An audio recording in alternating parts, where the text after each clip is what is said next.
ஒரு மாசம் துவைக்காத துணி 10 ரூபாய் துணி சோப்பு 13 ரூபாய் சர்ப்பு செம்மையா துவைக்கிறோம், பயங்கரமா வெளுக்கிறோம். எல்லாரும் வாங்க. இன்னைக்கு இருக்குடா, செம்ம லைக்டா. ஒரு வீடியோக்கு எவ்வளவு தூரம் நடக்க வேண்டியதா இருக்கு. கலக்கிறோம், யாரையாவது பண்ணி முன்னேறா சார். ஜட்டியில் ஆரம்பிக்கிறோம்.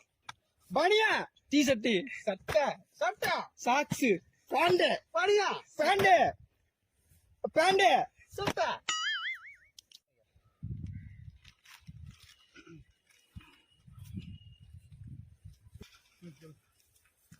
இன்னைக்கு ஒரு புட்டு முதல்ல ஒழுங்கா நடி. சர்ப்பு சர்ப்பு வாங்கி சாப்பிட்டு. ஏய் இன்னைக்கு எப்படியாவது தண்ணி இல்லாம இருந்துச்சுன்னா நீ துவைச்சே ஆகணும். இன்னைக்கு துவைச்சே ஆகணும். தண்ணி இல்லாம எப்படி துவைப்ப? இதோ இப்படிதான். அமுக்கு டுமுக்கு அமால் டுமால்.